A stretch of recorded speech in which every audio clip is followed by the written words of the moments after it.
So the topic that we are going to study today is relational algebra and relational algebra जिस तरह algebra से आपको अंदाजा हो गया होगा कि it is a mathematical expression, ठीक है, और ये हमें लॉजिकल अंडरलाइंग्स प्रोवाइड करती है किसी भी क्यूरी की वेरिफिकेशन के लिए कि जो आपने क्यूरी मांगी है वही डेटा रिटर्न करेगी रिगार्डलेस के हमारे डेटा सेट के अंदर हमारे टेबल के अंदर कितने रिकॉर्ड्स हैं। ठीक है, फॉर एग्जांपल हमारे पास जो डेटा है उसके अंदर हम कह सकते हैं कि जी लेट्स से हमने कहा कि जी हमें जे से स्टार्ट होने वाले नाम चाहिए, तो ये भी तो हो सकता था कि कोई बंदा जो है वो हार्ड कोड करके क्यूरी दे देता जो अभी डेटा नजर आ रहा है। ठीक है, अभी तक के लिए तो ठीक चलेगा, लेकिन मैं डेटा में कोई चेंज कर दूंगा कि एक नया रिकॉर्ड एंटर कर दूंगा तो रिकॉर्ड जो है वो मेरे पास गलत आने शुरू हो जाएंगे। ठीक है, मैंने लेट्स से एक जॉनथन के नाम से रिकॉर्ड डाल दिया, आपने जेनिफर जॉयस और जॉन के नाम के ऊपर हार्ड कोड लगाया हुआ था, आपने क्यूरी लिखी थी, उसमें से रिजल्ट आपका फिलहाल जो टेबल में डेटा था उसके हिसाब से तो ठीक आ रहा था, लेकिन अगर मैंने जॉनथन के नाम से एक नया रिकॉर्ड डाल दिया तो आपका रिजल्ट ठीक नहीं आएगा। So how do we logically prove, और इसकी जरूरत क्या है? सबसे बड़ी बात, सबसे पहली बात, सबसे इंपॉर्टेंट बात वो ये है कि हमें मैथमेटिकल मॉडल की जरूरत क्या है। देखिए, दुनिया भर में लोग मुख्तलिफ जुबानें बोलते हैं। ठीक है, कोई फ्रेंच बोल रहा है, कोई जापानीज बोल रहा है, कोई इंग्लिश बोल रहा है, कोई जर्मन बोल रहा है। सो how do you communicate between all these different languages? ठीक है, कोई एक कॉमन जुबान होनी चाहिए ना, एक कॉमन वो चीज होनी चाहिए सब समझ सके। तो अगर मैं कहूं कि व्हाट इज दिस सिंबल, ठीक है, अब जो फ्रेंच स्पीकिंग है या स्पेनिश स्पीकिंग है या साउथ अमेरिकन है या ऑस्ट्रेलियन है या जापानीज है या अरेबिक है या कोरियन है, ठीक है, चाइनीज है, सब इस सिंबल को देखेंगे तो सबको यही होगा कि इसके बाद जो वैल्यू आ रही है उन सारी वैल्यूज को एड अप करना है। कोई ये नहीं कहेगा कि जी इन वैल्यूज को सब्ट्रैक्ट करना है, कोई ये नहीं कहेगा कि इन वैल्यूज को आपस में मल्टीप्लाई करना है। ठीक है, जितनी भी वैल्यूज हैं उन तमाम वैल्यूज को ऐड करके शो कर दें, ऐसे ही करेगा ना। सिमिलरली अगर मैं ये सिंबल डालता हूं तो एवरीबॉडी वुड से कि जी दिस इज पाई, ठीक है, और इसकी 3.1417157 इसकी वैल्यू इसकी होनी चाहिए, और ये सर्कल की उसके अंदर यूज होता है, सबके लिए इसकी वैल्यू सेम है। सो mathematics is a universal language. Basically there are two universal languages, एक म्यूजिक है और एक मैथमेटिक्स है, और इवन जो म्यूजिक है that is also based upon mathematics. जब मैं यूनिवर्सल लैंग्वेज की बात करता हूं तो इसका मतलब यह है कि वो it transcends the language boundaries. ठीक है, उसके ऊपर लैंग्वेज का या कल्चर का इंपैक्ट नहीं है, ठीक है, ट्रांसेंडेंटल है, अक्रॉस डायमेंशंस चल रही है। सो मच सो के it is believed, have you ever heard of the term SETI?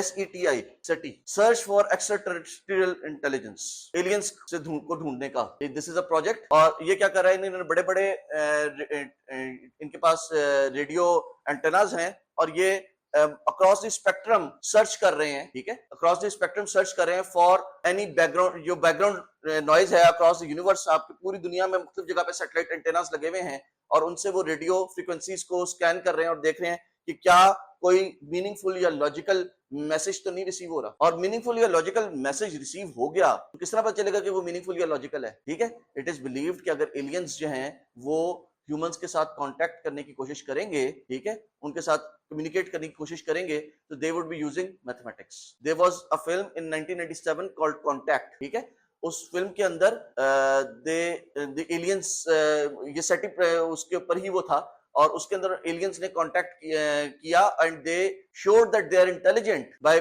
Providing the fact that they knew prime numbers. 1 से लेके 100 तक के प्राइम नंबर्स उन्होंने कम्युनिकेट करके बताए कि देखें हमें प्राइम नंबर्स के बारे में पता है। ठीक है, so that showed that they were some intelligence there. ठीक है, सो इट इज बिलीव्ड कि अगर कोई एक्स्ट्रा टेरेस्ट्रियल इंटेलिजेंस एग्जिस्ट करती है तो वो मैथमेटिक्स की फॉर्मेट में कम्युनिकेट करेगी, क्योंकि उनकी लैंग्वेज तो जो भी वो लैंग्वेज होगी वो तो हमें समझ नहीं आएगी, हमारी लैंग्वेज है वो उनको समझ में नहीं आएगी। ठीक है, सो जो फर्स्ट कांटेक्ट होगा that would be in form of some kind of mathematical symbols. ठीक है, सिमिलरली जब आप डेटाबेस के सिस्टम की बात करते हैं, आपको कोई क्यूरी तंग कर रही है, आपने कोई क्यूरी डिजाइन करनी है, या आपने किसी क्यूरी को चेक करना है कि ये क्यूरी जो है वो ठीक रिजल्ट देती है या नहीं देती, और आपने डिफरेंट डेटाबेस प्रोफेशनल से बात करनी है। हो सकता है जिस बंदे से आप बात करें वो चाइना में रहता हो, क्या आपको चाइनीज आती है, या वो ब्राजील में रहता हो, क्या आपको स्पेनिश आती है, या वो जर्मनी में हो या सऊदी अरब में हो या कोरिया में हो, ठीक है, क्या आपको ये सारी लैंग्वेजेस आती है? ठीक है, so how would you communicate your ideas with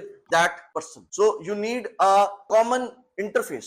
similarly आप MySQL पे काम करते हैं, हो सकता है कोई और बंदा जो है वो DB2 पे काम करता हो, एक और डेटाबेस प्रोफेशनल है वो माइक्रोसॉफ्ट के SQL सर्वर पे काम करता है, कोई और बंदा जो है वो इसी तरह किसी और प्लेटफॉर्म पे काम करता है। वहां पे अगर आप क्यूरी लिखते हैं select static from let's say employees, ठीक है, हो सकता है वहां पे सिलेक्ट स्टैटिक फ्रॉम एम्प्लॉइज जो है वो क्यूरी ना चले, फिर आप क्या करेंगे? How would you communicate your required results और required criteria with that person, ठीक है। सो हमारे पास एक मैथमेटिकल अंडरलाइंग सिस्टम है जिसको हम यूज कर सकते हैं for communicating these ideas and for verification of queries using logical operations, ठीक है।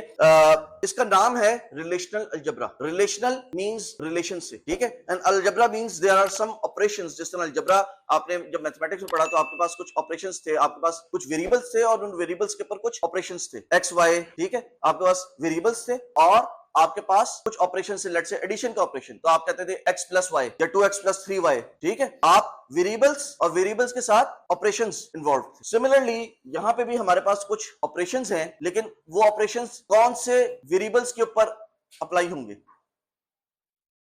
दे would be applied upon relations. और रिलेशन क्या है? अगर आपको हमारा रिलेशनल मॉडल याद हो तो वो रिलेशन क्या होता है?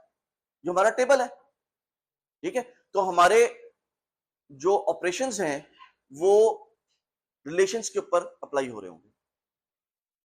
अब हमारे पास जो ऑपरेशंस होते हैं वो दो तरह के होते हैं। There are two type of operations, one is called unary operations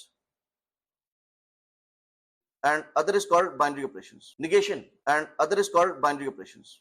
Can somebody give me an example of a unary operation mathematics में से? negation या square, ये एक ऐसे ऑपरेशंस हैं जिनके अंदर सिर्फ एक ऑपरेंड जाता है, एक पैरामीटर जाता है। फॉर एग्जांपल अगर मैं इसका फंक्शन भी लिखूं, नेगेट का फंक्शन लिखूं, negate also negate a and then it would be -1 into a also यहां पे रिटर्न करना, so it would be return।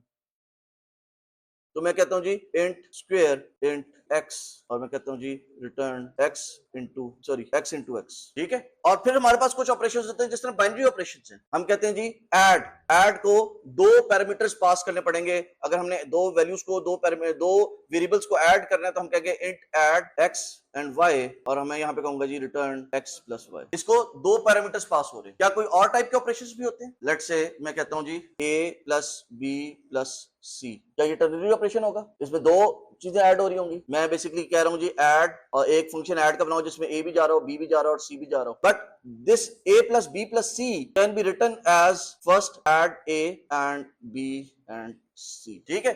मैंने यहां पे आपको लग ही रहा है कि जी ये मल्टीपल पैरामीटर्स, दो से ज्यादा पैरामीटर्स, दो से ज्यादा ऑपरेशन ऑपरेंट जो हैं वो इस फंक्शन को जा रहे हैं। लेकिन इंटरनली हम कह रहे हैं कि जी पहले b और c को ऐड करो और b और c का जो रिजल्ट है उसके अंदर a को ऐड कर लो, ठीक है। सो मैंने या इसको मैं कह देता हूं जी so I can use this binary and unary and binary operations to construct anything. मैं कहता हूं जी 2a minus 5b plus 3c, ठीक है, plus let's say 6d and now I can show you that using my unary and binary operations मैं इसे construct कर सकता हूं। या इसको मैं चलिए इसी तरह कर लेते हैं। मैं कहता हूं जी और मुझे एडिशन के ऑपरेशन से यूज कर लेते हैं। मैं कहता हूं जी यहां पे आएगा मेरा लेट्स से मल्टीप्लाई, यहाँ पे आएगा 2, यहाँ पे आएगा a, यहाँ पे ऐड होगा, यहाँ पे होगा जी निगेट का फंक्शन, निगेट के फंक्शन के नीचे यहाँ पे होगा मल्टीप्लाई, यहाँ पे मल्टीप्लाई के नीचे होगा मेरा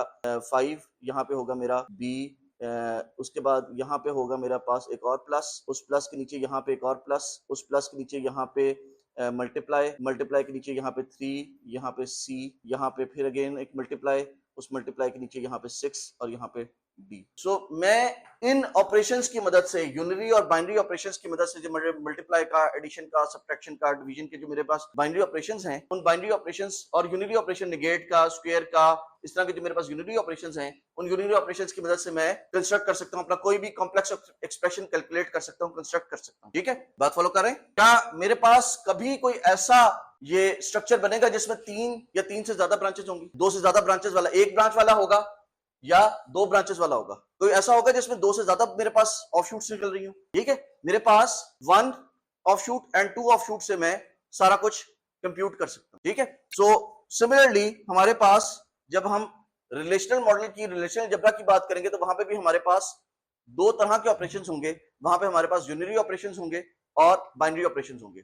और हमारे वेरिएबल्स या पैरामीटर्स क्या होंगे उन ऑपरेशंस के? जी अभी हमने थोड़ी देर पहले बात की है, जिस तरह यहाँ पे हमने एबीसी लिखा था, अपने वेरिएबल्स के नाम एबीसी लिखे थे, उस तरह वहां पे हमारे वेरिएबल्स कौन से होंगे? टेबल्स होंगे, रिलेशंस। ठीक है, हमारे वहां पे रिलेशंस होंगे। सो हमारे पास दो तरह के ऑपरेशंस होंगे, हमारे पास एक यूनिनरी ऑपरेशंस होंगे और हमारे पास बाइनरी ऑपरेशंस होंगे, और उनके ऑपरेंड्स जो है वो हमारे रिलेशंस होंगे। अच्छा जी, यहाँ पे ये देखिए, जो मैंने ये ऑपरेशंस लिखे थे, निगेट का ऑपरेशन लिखा था या ऐड का ऑपरेशन इंप्लीमेंट किया था, स्क्वायर का किया था, ये सारे जो ऑपरेशंस मैंने इंप्लीमेंट किए थे, इनके पैरामीटर क्या थे? इंटीजर टाइप थी। और इनकी रिटर्न वैल्यू क्या थी? इनकी रिटर्न वैल्यू भी इंटीजर टाइप की थी। सो सिमिलरली मैं अपनी जो रिलेशनल अलजेब्रा के मेरे पास ऑपरेशंस हैं, उनकी इनपुट क्या होगी? रिलेशंस होगी, और उनकी आउटपुट क्या होगी? रिलेशन। सो इनकी आउटपुट जो है, इनकी आउटपुट वो भी एक रिलेशन ही हो। अच्छा, चूंकि यहाँ पे देखिए, यहाँ पे मेरे पास ये जो बाइनरी और यूनिनरी ऑपरेशंस मेरे पास अरिथमेटिक में डिफाइंड थे,